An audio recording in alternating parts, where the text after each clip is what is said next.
When you need mealtime inspiration, it's worth shopping Baker's, where you'll find over 30,000 mouth-watering choices that excite your inner foodie. And no matter what tasty choice you make, you'll enjoy our everyday low prices, plus extra ways to save, like digital coupons worth over $600 each week. You can also save up to $1 off per gallon at the pump with fuel points. More savings and more inspiring flavors make shopping Baker's worth it every time.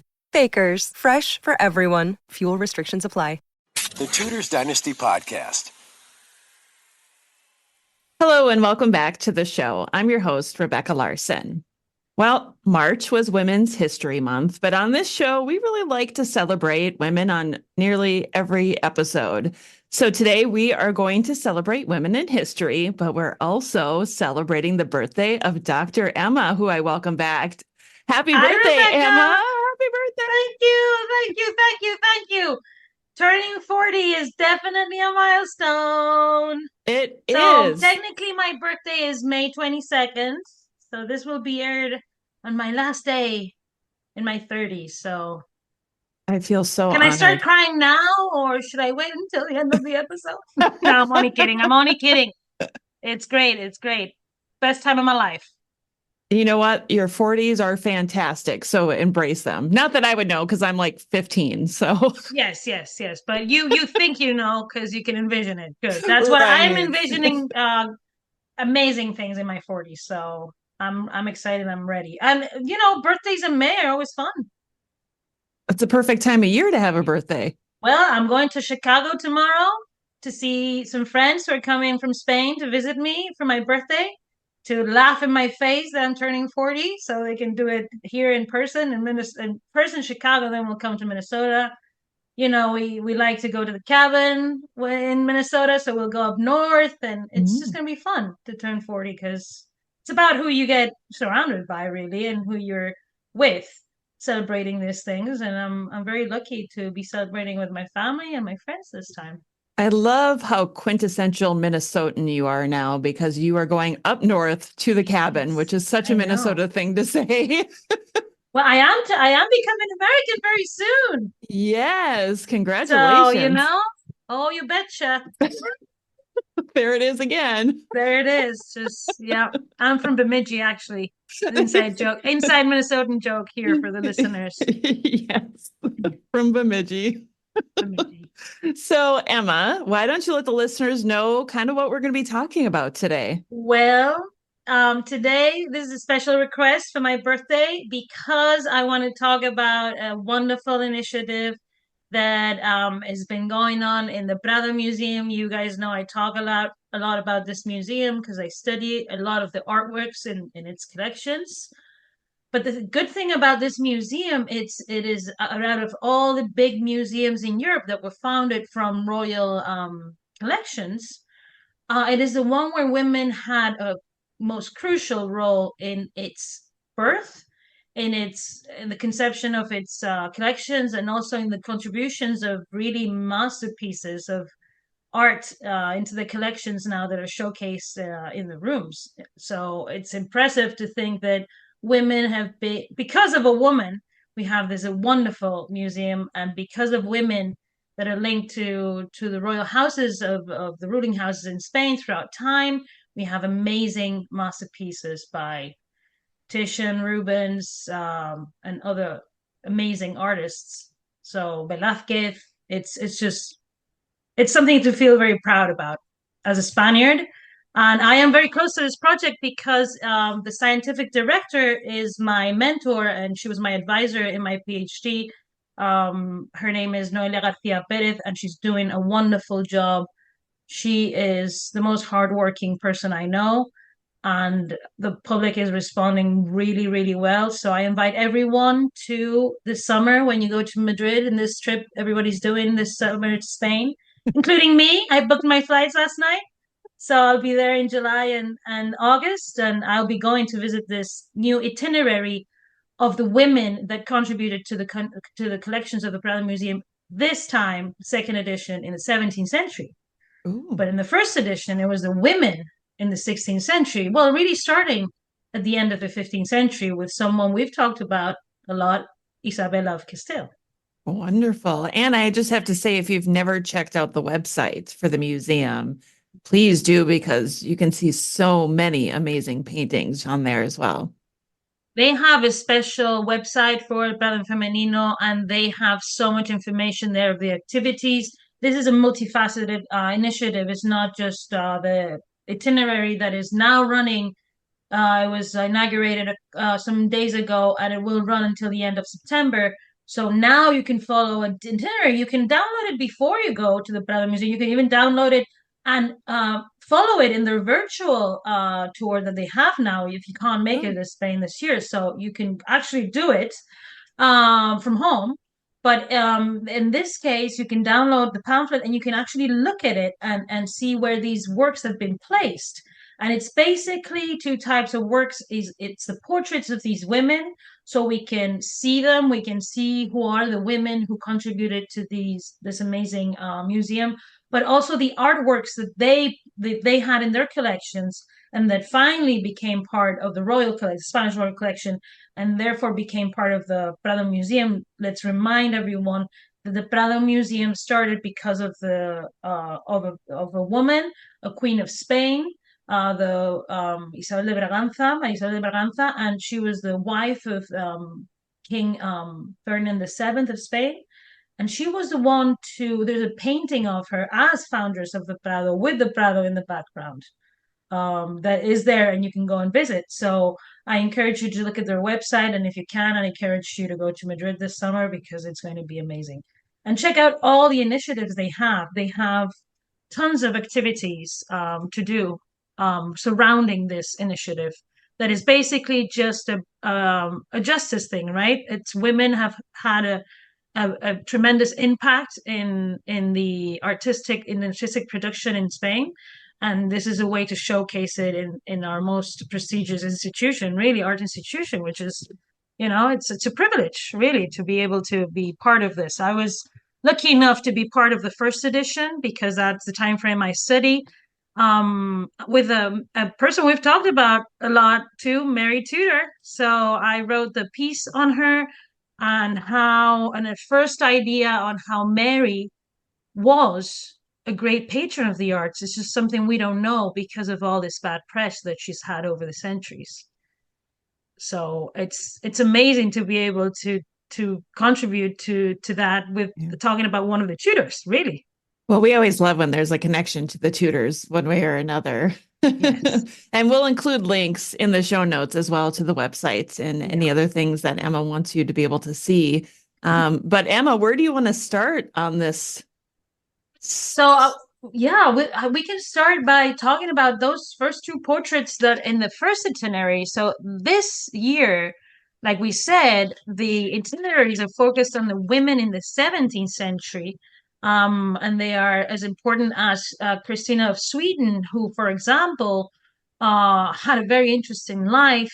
And she ended up, because of her, we have the big room of the muses in the Prado Museum with now her painting next to it that was restored because of this Prado Femenino. And these muses are sculptures, ancient sculptures of the muses of the different arts, the liberal arts that are showcased in that room because Cristina was the one that collected these pieces and they ended up in the Prado collection. Oh, Also, Cristina, for example, was an outstanding art collector, and she had pieces by Dürer. We in the Prado Museum they have Adam and Eve by Dürer because it came from the collection of Christina of Sweden. Dürer was one of the leading artists in the Renaissance. So in the 17th century, there's people like Christina of Suecia who are connoisseurs of that art of the Renaissance and are collecting this art that ends up in the collection of the Prado Museum. So this is the type of women. For example, the other two protagonists of this edition, the second edition that is running until the end of September, are Mariana of Austria and Elizabeth of France, who became the two queens of Spain, to the two wives of Philip IV of Spain. And these women were painted by Velázquez, who, let's remember, is one of the most outstanding artists of all time in terms of portraiture and his impact in court portraiture and and Western art really Velázquez had, right? Because he's one of the big names. He's one of the big names in not only in portraiture, but just really he marked a revolution in the arts. So I think that we could start by saying that this all started as an initiative of the current director to showcase. Miguel Faramir wanted to showcase the women and what women have contributed, because he realized that he had all this information about women and how they contributed to the Prado Museum, but it was not reflected accurately in all the content they had. So he entrusted this project to an expert in artistic patronage, who is Noelia Garcia Perez, and she's curated 2 editions now of a temporary itinerary, but it stays as a publication, so you can actually buy the book. It's called A Female Perspective in English, and you can buy both editions, and you can see the works of art that she's selected to do this job that she's been entrusted to, really showcase contributions of women. So in the first edition, it was the really the beginning of the Spanish Royal Collection is during the time of Isabella of Castile, and she was the first person to be showcased in this itinerary of the women, the patrons of the arts, the female patrons of the arts that are crucial in the construction of the collections of the Museo Nacional del Prado in Madrid. So we start with Catherine of Aragon's mother. How connected to the Tudor that can be. And because of that, she was placed next to her granddaughter, Mary Tudor. And when I was doing one of their Instagram lives one morning there, they do an Instagram live every morning on Wednesdays, is in English. So you can do that. It's 10 minutes before they open the museum at 10 a.m. You can follow it. You can see it afterwards. They always post them on their Instagram page. And I did one of them last summer when I was doing a research stay there. And people, when Isabella of Castile and Mary Tudor were placed together, people were not entirely surprised, but yes, oh, okay, that they're grandmother and granddaughter, right? Yeah. And that's how important the Tudors and the Spanish alliance really is for somewhere like the Prado Museum, that the first 2 women are connected to this alliance that we've talked about over and over and over in the podcast. I don't know how listeners are not tired of listening about the Spanish alliance and the Spanish monarchy in connection to the Tudor court, but this is how crucial it is that they are the 2 first women in the first itinerary, were Isabel of Castile and Mary Tudor. That I think beautiful portrait by Antonis More that I'm in love with and I can't stop thinking about. I think we've been leading up to this episode from the We have. beginning, since you This and I is have what been I wanted for my birthday. See, it's perfect. I mean, if this is the first episode that you're listening to, you're probably a little bit lost, and I would recommend going back. But Dr. Emma Yes. has been teaching us a lot about women in the arts from the beginning, and understanding Catherine of Aragon's part in it and Mary the First's part in it. And here we are today, almost full circle into bringing it all together. Yes. And this is very exciting. Also, we've been plotting to travel to Spain at some point. Yes. To do an itinerary of all the connections between Spain and England in the 16th century with women like Isabel of Castile, because she has an alliance with Henry VII, with the founder of the Tudors, then Catherine of Aragon, and then Mary Tudor. But also that goes on into the future with the fight between Philip II of Spain and Elizabeth I of England. Yeah. And then now that I'm moving on to continue to study these artistic relations into the Stuarts and so the 17th century, gets reactivated with James I and the Sixth. So, I mean, this is a whole process of how Spain and England are deeply connected, especially in the creation of high quality art, court art, portraiture, and these kind of things that these monarchs exchanged when they became allies, or they would commission when they wanted to show their ally doing something, like, for example, I'm thinking of the painting of the family of Henry VIII, the allegory of the Tudor succession, that Mary and Philip are portrayed coming into the throne room, where Henry is in the middle, Henry VIII, they're coming in with Mars, with the god of war. There's a lot of types of ways to represent dynastic power, and this type of art that is, for example, in the Prado Museum, is also connected to the Tudors, and to this alliance that we've kept on talking about so much. So that's how connected El Prado Femenino, the female perspective, is to all the episodes that we've been talking about. Think about the room where Mary Tudor is exhibited next to her grandmother, Isabella of Castile. She's also exhibited with Isabella of Portugal, who we did an episode about, painted by Titian, in a very similar model to the one of Mary Tudor, painted by Antonis More, next to it. But also all the portraits of the members of the Spanish monarchy, different courts in Portugal, in Vienna, painted by Antonis More, that are there. And these are Mary's cousins. So one of the things that when you're standing in that room that you realize is how connected these portraits really are. Right. Because there's elements that are repeated. For example, all the gloves are very similar. We know that Mary received at some point, before she was Queen of England, gloves from a noblewoman from Spain whose name we don't know, but we know that she received 10 pairs of gloves. These are probably the gloves that she's wearing in the portrait by Antonis More. So all of this participation in the female perspective got me thinking so much about that portrait of Mary Tudor that now I'm obsessed with it, and I study it over and over, and I go back to it when I study other things. And to this point, I just think it's my favorite portrait really of Mary Tudor. I can't lie. I have another one that is coming strong.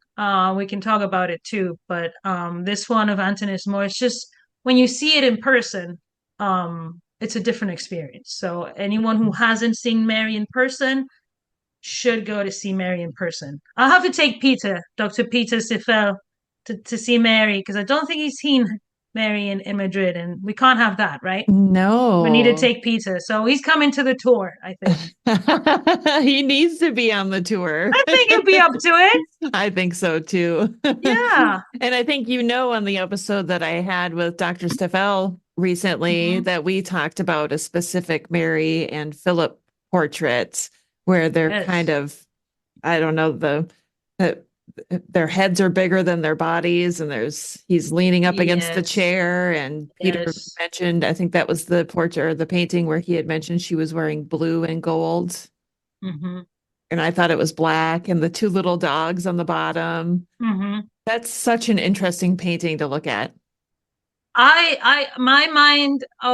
eyesight always goes to Philip because he's in such an awkward position. But it is a very, very interesting portrait because of the elements present. Like that chair that he has is very important. That appears in portraits, similar chairs. Well, Mary Tudor is sitting on a chair that I was lucky enough to identify in Henry VIII's inventories that was decorated in the Spanish style. And because of that, we know that portrait, because Antonis More painted more than one portrait of Mary, and his helpers too, because these artists, we always have to remember, worked with other people. And we are still trying to figure out the ways in which these workshops are working, because attributions change. And then sometimes when you see, for example, a painting that says workshop of or attributed to, sometimes it's not solid information. Sometimes it's just connections that you are able to make, right? So we always have to be careful. This is a long time ago, but in the case of all these portraits of, for example, painted by Antonis More of Mary and of Philip, and all these things, they're very important because they stay during the Elizabethan period, and they're used in other paintings, like the painting that I just mentioned of the allegory of the Tudor succession, where Philip looks very similar to that painting that you just mentioned. He's wearing a similar style. So this is all about also the birth of the royal collection in England during the reign of Henry VIII. The first time we have an inventory of the goods in the royal collection in England is when Henry VIII dies. There's a whole inventory that's carried out. So we know what was in the royal collection then. Then it was Charles I who took it to the next level. But then after Charles I was executed, everything was sold. And some of those works at that moment went to Spain, and they're in Prado Museum now too, because the King of Spain bought some of those paintings. Like, for example, the self-portrait of Dürer was in the collection of Charles I. Then, during the Restoration period, the royal collection was rebought. So, what I do a lot in terms of the study of my connection to El Prado Femenino is also we have to understand that these royal collections are amassed by the monarchs, but also their spouses, their consorts. And that's not something that is very clear.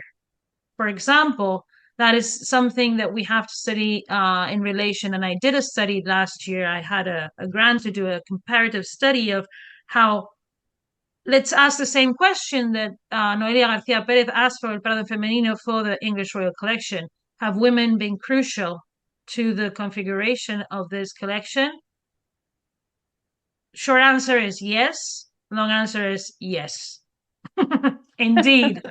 Crucial in the inception, because it's during the reign of Henry VIII and Catherine of Aragon the paintings at least, that are the medium that becomes more relevant as to classify a collection as modern or in the Renaissance style in the 16th century, is born at this point in the reign of Henry and Catherine, a lot through the exchange of portraits with the court of Margaret of Austria. So that's how the female perspective has influenced people like me who have participated in the initiative to study and to broaden this initiative and think. It's more of a way of thinking now, right? We are applying this way of thinking to other collections, and the results that are coming back are saying women were crucial because they had a lot of the control of the narrative with this creation of art. We talked about a figure like Mary of Hungary. She was one of the women that were showcased in the first edition as a great patrons of the arts. She created the image of Charles V. That is one of the most persistent images in history. We all know Charles V. We see him in our brains. That's because of Titian, an artist that Mary mostly commissioned. So this is how important the women were. And the bottom line is that this happened because there was different conditions from women in the Iberian Peninsula. They had a different status, especially in terms of the law. So they had a bigger presence in the public sphere. So therefore, they had to do more work to, for example, construct the image of their households, of their lineages. This is how this developed into what becomes a revolution, really, with Isabella still, because she is an iconic queen. Remember the episode? You just pulled that title right back, didn't you? Pun intended. I have to go back just a little way, and I don't want to get off topic too much, but you said something that intrigued me a little bit, and I want to understand it, and I hope you have an answer for this. When you said after Charles I's execution, his paintings were sold, how did they go about selling? Did they have like an estate sale? How did somebody in Spain know about this, and how do they go about buying it? Oh, you're talking about one of my favorite topics now. Oh, good. I've been intrigued by the collection of Charles I for, I don't know now, 6-7 years. And just because I study the collection of Henry VIII, that inventory that I've told you, I just wanted, and then I realized that the royal collection in England, now the collection of now Charles III of Great Britain, comes from that collection of Henry VIII. So I've studied its trajectory, and there's a definite point where we know exactly what there was again, which is after the execution of Charles I, who, by the way, this is amazing. So Charles I was executed in front of his art collection because he was executed in Whitehall Palace. So the last thing that he saw in this world before his head was chopped off was he went through the banqueting hall that Inigo Jones had created for his father, and that Rubens had decorated the ceiling with paintings of the reign of his father. So the glorification of the beginning of the Stuart dynasty while he was walking towards getting his head chopped off. How amazing is that? And Charles was really the one to take the English royal collection to the next level, largely because of two reasons. First of all, he was educated by a queen that was a patron of the arts. Anna of Denmark was a leading patron of the arts, and she instilled that in her sons, Henry and Charles. But also because Charles in 1623 traveled to Spain, to Madrid incognito with the Duke of Buckingham, because there was a negotiation going on to marry him to Mariana of Austria, the Spanish Infanta. And he traveled to Spain. He was there for months, and he was marveled when he saw the Spanish Royal Collection, and he became obsessed with having the same paintings and the same quality of artworks in his own. He started purchasing a lot of artworks until his head was chopped off, and then yes, the paintings were so everything was gathered and the prices were fixed for everything according to, and so there's paintings that are identified by their artists because those are, if they're by Titian, it's an old work, so it's worth more. And Titian is a very valued artist. If it's not, if the sitter is someone they know or it's a known, there were paintings that were famous already that Charles had in his collection, by Dürer, by all these artists that we're talking about from the previous century. So then all these paintings were set in different houses. There were a price fixed for them, and agents from all over Europe came to see them. So there was a Spanish agent that was there for Philip IV of Spain, who was like, how can we have these things go to waste when some of them are masterpieces of Western art already in the 17th century? So this is why Philip IV, who's also a patron of the arts, wants these things, who is the patron of Velázquez, the Diego Velázquez, the most famous painter of in the 17th century, with arguably with Rubens and Van Dyck, but at that level, right? So this is how really connected both collections are. And when you study them both in tandem, you start to see connections between them, like portraits of Charles V in the Royal Collection in England, or the painting of Mary I in the Prado Museum. Mary I of England, right? Amazing. It's because of these artistic relations between Spain and England during the Tudors and the Stuarts and later on. Yeah. Absolutely amazing, Emma. Yeah, it is very interesting, and Mary is definitely a milestone moment, because when you look at all these portraits by Antonismo of the women in the Spanish monarchy, Mary's the only one sitting down. Oh. Why? Because she's the ruling queen. Right? Yeah. She's holding, and they say she's holding a Tudor rose. No, it's not a Tudor rose. It's a Lancaster rose. It's a red rose. But a red rose, it's a polysemic symbol because it also represents her as a bride. This is a painting that is done when Emperor Charles V sends Antonismo to England to paint Mary as bride to be to the heir of the Spanish monarchy, Philip of Habsburg, who is going to travel to England to marry Mary, who is made king, by the way, to marry Mary. He becomes king of Naples to marry, so they both marry as monarchs. So this is how important the beginning of this female perspective is connected, how connected it is to these portrait exchanges, for example, of the Tudors and the Trastámaras and then the Habsburgs. But if you move on and you look at other artworks that were contributed, for example, there are works by Titian. One of the most famous paintings of all time is Charles the fifth of Germany, the first of Spain, on horseback after the Battle of Mühlberg, right? Painted by Titian. This is a huge, huge painting that is showcased in the Prado. Well, this is in the museum because Mary of Hungary was the one to have it and own it. There's a very interesting video. If you go to the resources in this female perspective in the Prado Museum, there's a very interesting video, and all these videos you can watch in English with the subtitles. You can turn them into English. So that way you can watch them in English, that showcases very well with type of like a comic strip type of cartoon how empty the museum would look without these women, these artworks contributed by women. And it's basically just empties. This is how important.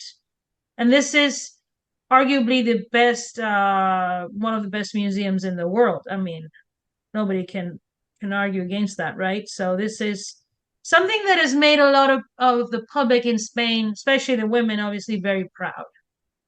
So it's a way to empower also a part of the population, to remember those people who have not had justice, right? Like these queens that are forgotten sometimes. For example, one of the main things is that the titles of some of these portraits have changed permanently to reflect better what these women really were. And Mary Tudor is one of the examples, because before, she had in her label, she had second wife of Philip II. Well, yes, but above all, Mary Tudor was Queen of England, the first ruling queen in England. I know Peter has argued a lot in favor of this, and I agree with him. I think she was the first ruling queen of England. I mean, yes, Jane was proclaimed, but yes, she signed a couple, but a person who actually exercised government, who actually created foreign policy, who was accepted by all her subjects and was able to exercise power. The first woman to do that in England was Mary Tudor.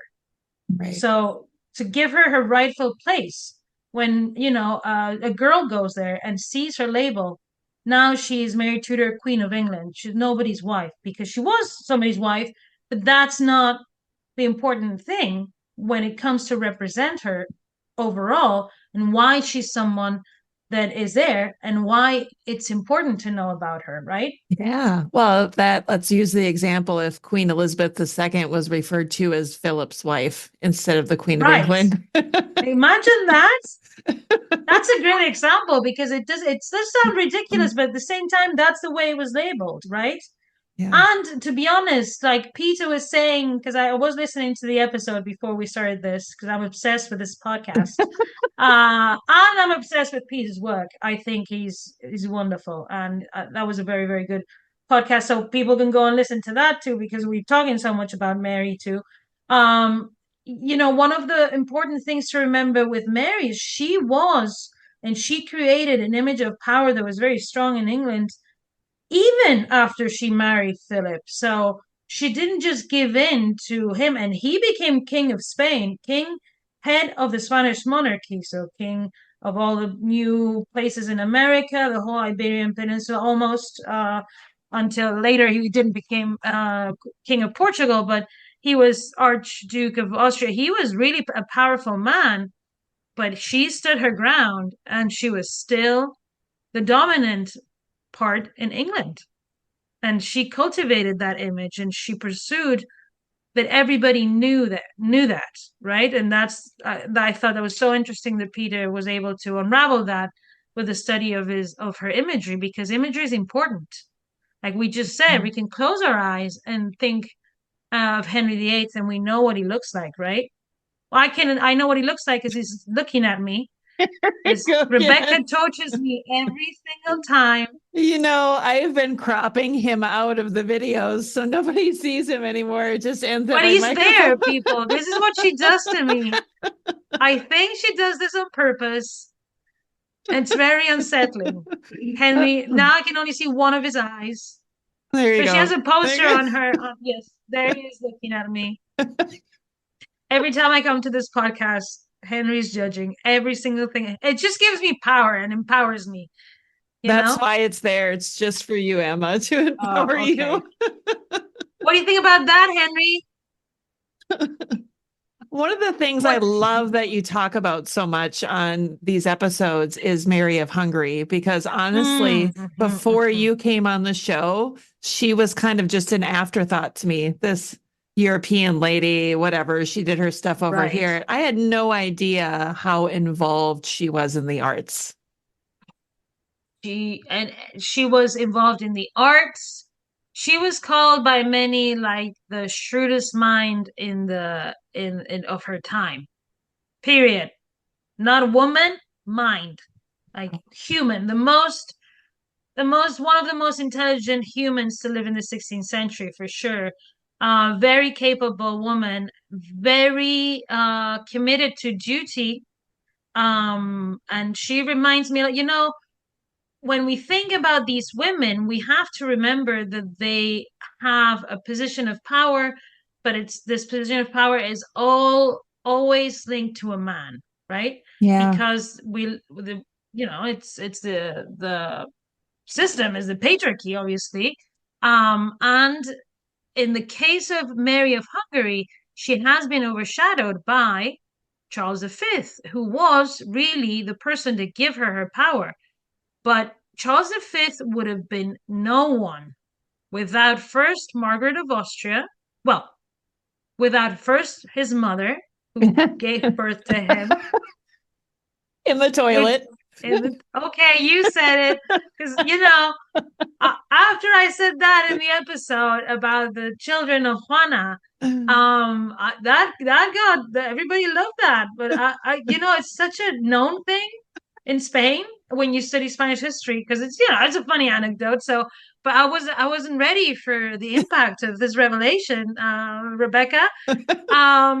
I like it. I should look up more about these facts. But yes, he was born, and remember we said in 1500, but he would have been no one without first Margaret of Austria, Catherine of Aragon, who was his agent in England, and he visited twice. So we talked about this too.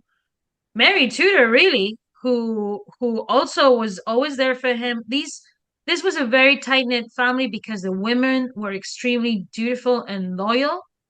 And Mary became the creator of his image, of his propaganda.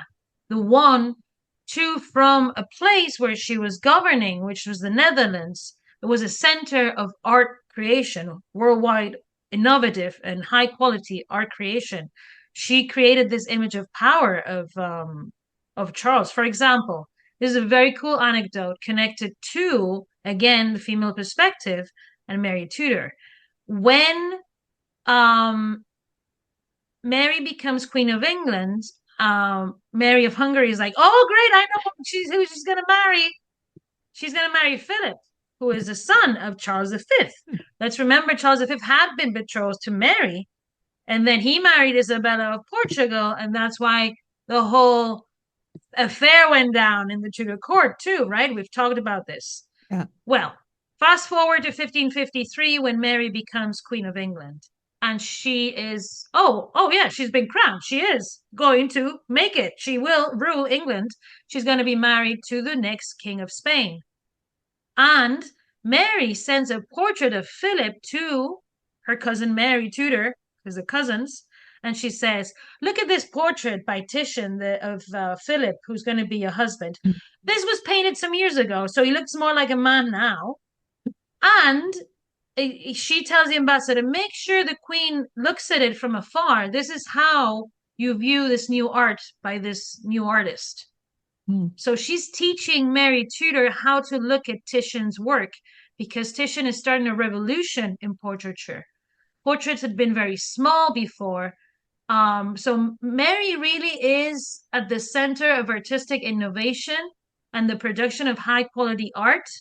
And she is sending this out to the world to help Charles become the most powerful monarch in Europe, really, and in the world, because this is the time where all these monarchies are starting to span worldwide, too. So that's how important Mary of Hungary really is. She was the person we talked about that commissioned the enormous paintings of nude men. Ooh la la. Yes, nude men, people, because we think the women in the Spanish monarchy are prudes, but no. I'm listening. No, they loved to see a gigantic painting of a nude man full of muscles. They were into that, apparently. Mary of Hungary was into this. She didn't want it in her little praying chapel. She wanted it out in her palace in case she had to throw a little party.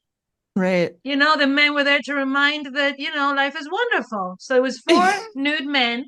But really what they're representing is the torments that the giants the giants suffered after.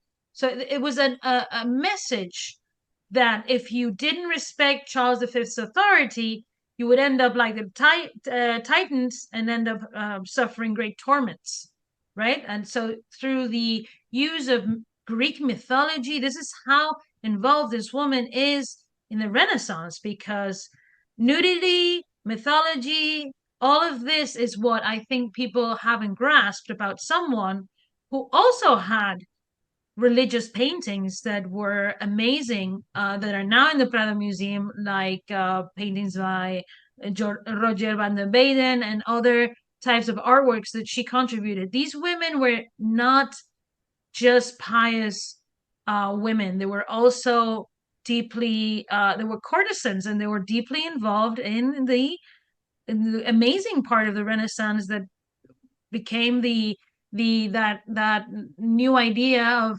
the individual as the human body as something beautiful, and the recovery of antiquity, and all these beautiful artworks from antiquity where everybody's naked and we all love, right? I can't stop thinking about how she told Mary to look at the portrait of Charles from afar. No, from Philip, the portrait of Philip. Yes, thank you. Yes. From farther back.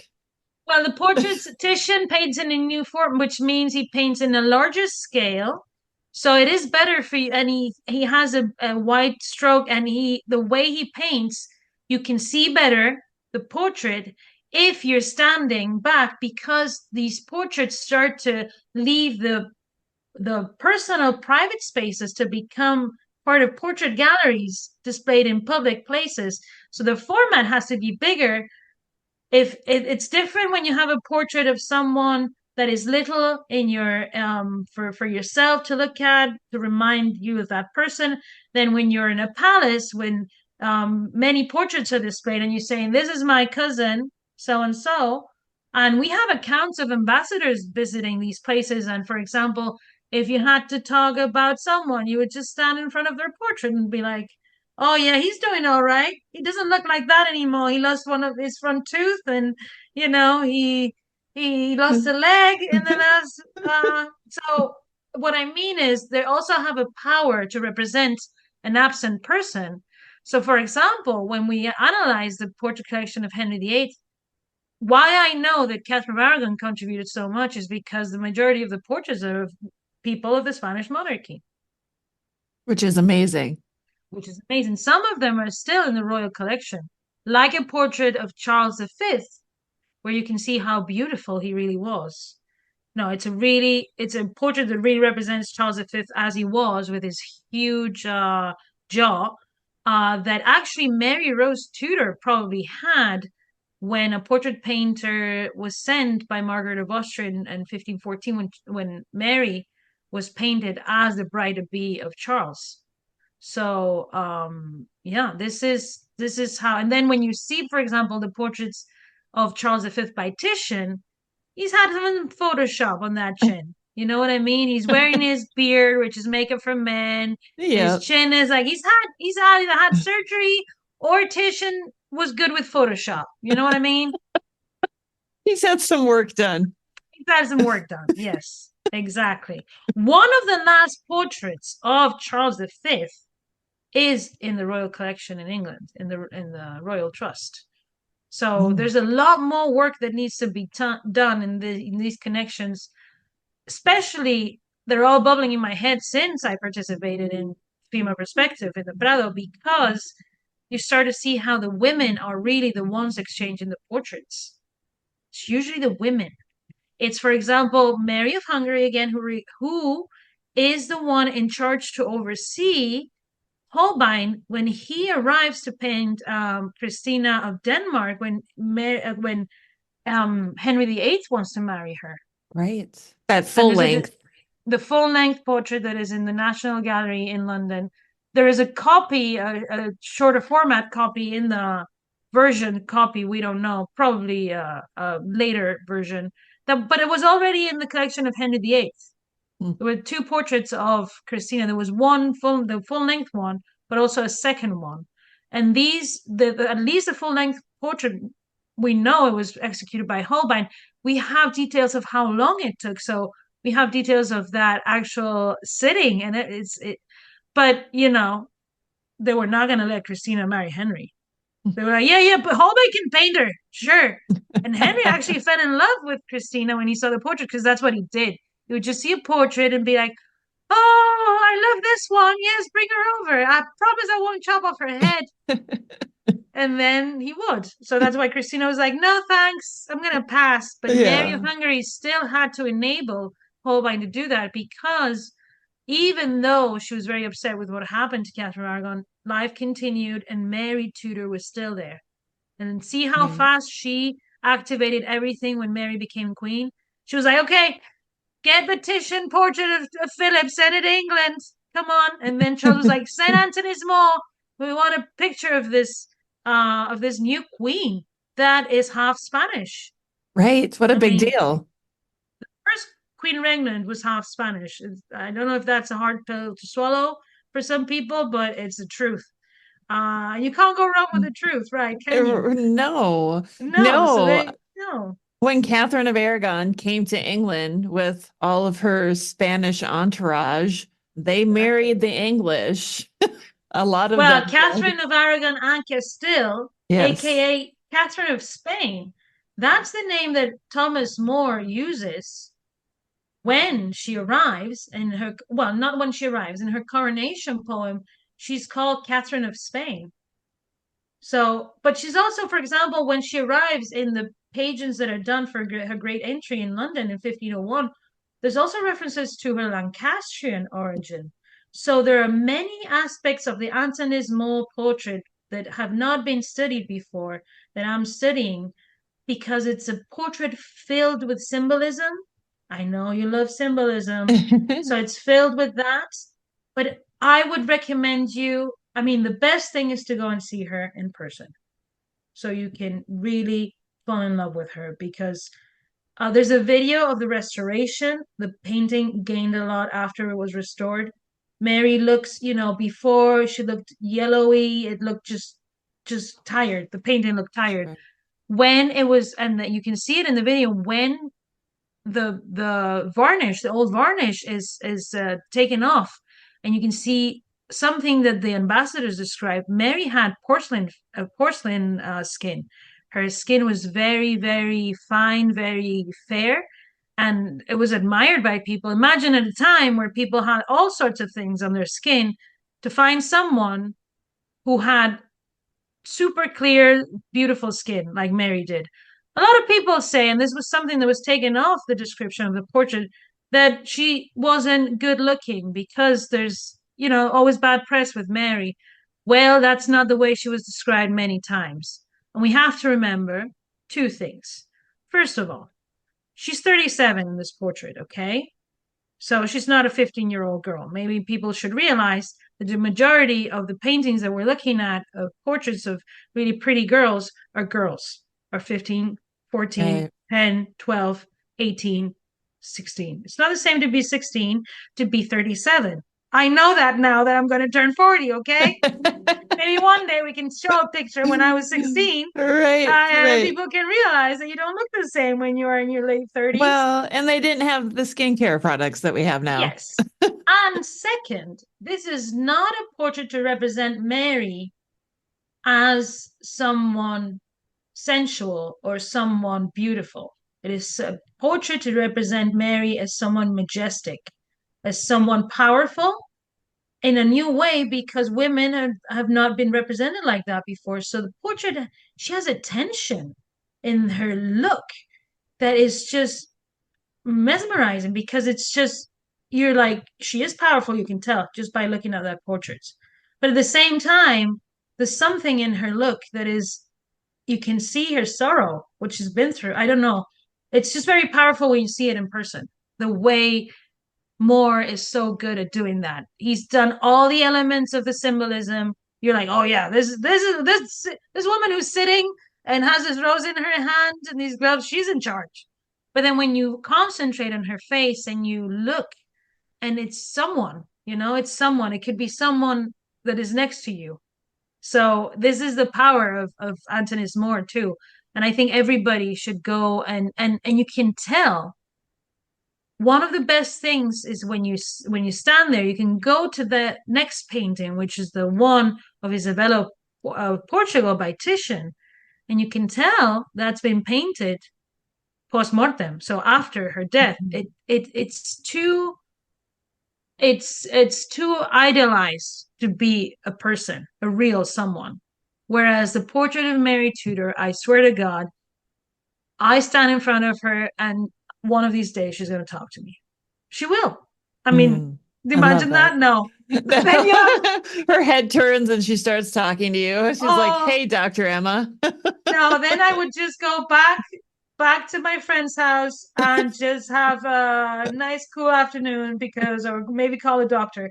No, but it's yeah, it's that is how powerful and captivating that portrait is. The good thing is now, one of the good things coming out of these new perspectives they do in the Prado Museum is they have a very good new experience in that room too, because like we said, one of the biggest elements in that portrait is the gloves that Mary carries in one of her hands, right? They're clearly showcased for a reason, as they are showcased in many of the Antonis More portraits in that same room. And you kind of like, oh, these people are connected. They have the same gloves. Yeah. Literally, Yeah. it works when you see them together. Well, now they have an installation there that you can go and press a button and smell those gloves, what those gloves smell like, because those gloves were infused with perfume, because those Oh, gloves were very, very high-end gloves that were used by the people in high-end in courts as gifts, and they would use perfume in them, because if you're wearing them and you're going somewhere that's not a good smelling place, you can just use your gloves to cover sort of your right. nose area, your mouth area, and also because it's just a beautiful gift to give to someone. Imagine opening that package when Mary Tudor opened that package with 10 gloves that just smelled wonderful. So you can look at the paintings, seal the gloves, and then go to the installation and smell what those, because we know what they smelled like. So that's how cool it is, all these new perspectives into the experience in a museum that is, one of the leading museums in the world. And the female perspective not only has, in that sense, it's multifaceted. So they did documentaries, you can watch them. There's three 30-minute documentaries for this new one, and there's four 30 or 45 documentaries for the previous one. So there's a ton of content, free That's content, so that you can cool. go and see in their website, and you can activate the English subtitles in all of them. And it tells you the stories of these women. And I don't know, they're so interesting. I am really intrigued by the figure. I was recently in Madrid. I visited the Prado Museum, and I went into that room where that new painting, after its restoration, of Christina of Sweden, has on horseback, is showcased now with the sculptures of the muses um that she had in her collection, that are now there in the museum too. And that portrait really got me thinking, this woman is incredible. And then reading the story about her, she's also a fascinating woman that I didn't know about 2 years ago. You know what I mean? And I Yeah. study this. This is how cool this initiative is. Even if you go into the website where all the female perspective stuff is, there's different sections for women artists, which is something really in vogue now, and it should be. So Hmm. you can see artwork. So this every day they feature a work by a woman, for example. So you have new content every day, because it just they have also like a very cool map, infograph, a map of all the women and their connections, and the artworks. So it's a great place to just get lost for an afternoon. If you can't Brilliant. make it to Madrid this summer, you can definitely spend hours on their website, because it's wonderful. They've got links to all the conferences and all the related content to all these women. So that's how cool it is. It's fantastic. And we really have to work out a tour. Maybe 2026. Maybe that gives us Yes. some time to plan. I already got some time or some stuff planned. 2026 is going in the books. Start saving up now because Emma's going to be our tour guide. Okay. Well, I will be more than happy to guide you around the Prado Museum. Because the first, second edition will all be there. Let's hope the third one is around because this goes on. So the 18th century, there's more women. The in 19th century, so this is how cool this is. It's a long-term project, and it's for everyone. It's for children too. They have like activities for children. They have a very cool initiative for people who like to write in the internet to edit the Wikipedia pages of these women to correct. There's a brainstorming session to change the pages of or create the pages because a lot of these women don't have the pages in Wikipedia. So it's like a cool initiative that involves everyone really. You can get involved in it from many in many respects and levels. So this is Brilliant. how cool it's very cool. Very cool. Well, Dr. Emma, why this time always goes so fast. It does, especially when you're having fun and talking about things you love. I was there. I couldn't see it because it hadn't been, so it's just been opened now, the itinerary, but I will see it this summer when I go there. So if anybody is around Madrid this summer and you can reach me out on Twitter and things if I'm there. And if I can be someone's guide to the new itinerary of the female perspective, I'd be more than happy to do it because I'm not going to miss it. I'm going to take my little girl Susan. She's Oh. a bit obsessed with Queens now. I wonder why. Uh, Yeah. she is helping me. So as you all know, I'm writing a book on the artistic patronage of Catherine Marron, and she's doing the pictures for my book. So I've Right. got a lot of material for illustrations in my book. So I need to take her to Madrid and show her what I love doing and how wonderful this is. And I want to congratulate Noelia Garcia Perez for this initiative because she's doing a wonderful job and the feedback couldn't from everyone could be it was a complete success. Number one, number two is going to be even better. I love it. Well, Dr. Emma, happy 40th birthday. Yeah, woohoo! Now I And feel like I need to go and find a place for happy hour or something. No, it's early. It's early. I'll it's wait a little bit. it's noon somewhere. It's noon somewhere. Okay, maybe later. Thank Thank you you, so Rebecca. much. Thank you. Next time we get together, we'll have to celebrate my 40th birthday. Yes, yes. Maybe this next time I'll have to come see you instead of you always coming to see me. Sure. Okay. Sound like a Deal. deal? It's a deal. Deal. All right. It's recorded in the podcast, so now you're gonna get out of it. Just gonna I'll remind you each time. I'll just edit it out. Okay. No worries. All right. Well, Emma, I'm sure you'll be back again soon, but thank you for coming Yes. on today. Thank you, Rebecca. Have a great day, guys. Bye bye.